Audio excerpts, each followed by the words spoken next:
بسم اللہ الرحمن الرحیم۔ شیخو بادشاہ کا ایک درباری تھا جو اداسی کی حالت میں بادشاہ کو خوش کرتا تھا۔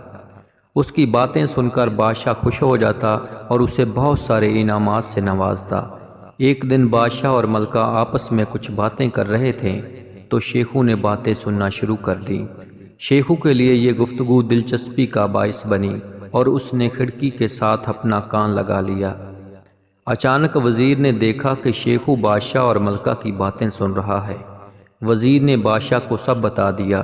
بادشاہ کو شیخو پر بہت غصہ آیا اور حکم دیا کہ اس کو اذیت ناک موت دی جائے۔ وزیر نے بادشاہ کو مشورہ دیا کہ سب سے زیادہ اذیت ناک موت یہ ہے کہ شیخو کو بغیر کپڑوں کے ایک سرد خانے میں قید کیا جائے۔ چنانچہ شیخو کو مجرم کے ساتھ ایک سرد خانے میں قید کیا گیا۔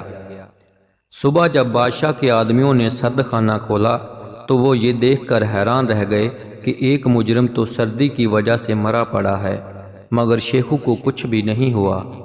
درباری نے بادشاہ کو رپورٹ پیش کی کہ شیخو ابھی بھی زندہ ہے۔ بادشاہ نے کہا کہ ایسا کیسے ممکن ہے؟ کمرے میں سخت سردی ہوتی ہے اور اس کے پاس اپنے آپ کو ڈھانپنے کے لیے کپڑے بھی نہیں ہیں۔ بادشاہ نے دوبارہ شیخو کو ایک مجرم کے ساتھ سرد خانے میں قید کر دیا۔ 24 گھنٹے کے بعد درباریوں نے جب سرد خانہ کھولا تو دوسرا مجرم بھی سردی کی وجہ سے اکڑ کر مرا پڑا تھا جبکہ شیخو اس کی لاش کے پاس بیٹھا تھا۔ بادشاہ کے لیے یہ واقعہ بہت حیران کن تھا اور اسے اس بات کا تجسس شروع ہو گیا شیخو کیسے سردی سے اپنے آپ کو بچا لیتا ہے۔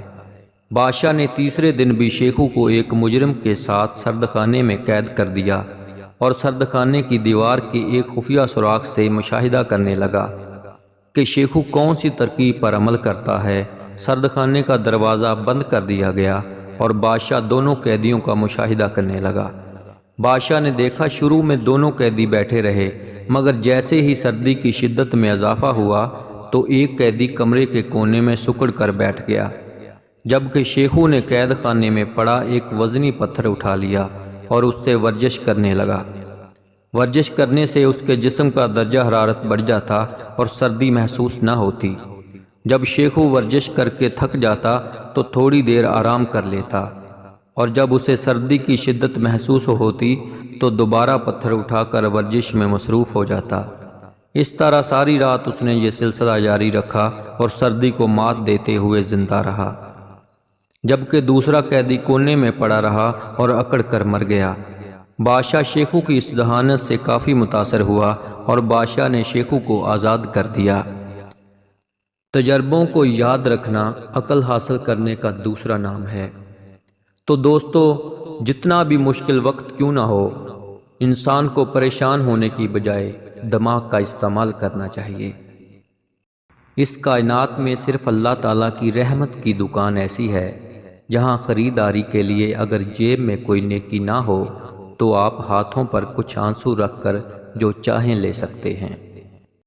اگر تم بوڑھے ہو گئے ہو تو انجیر، خربوزے کے بیج اور مکھی کا شہد کھا لیا کرو، جوان ہو جاؤ گے۔ جب سایہ قد سے بڑا اور باتیں اوقات سے بڑی ہونے لگ جائیں تو سمجھ جائیں کہ سورج غروب ہونے والا ہے۔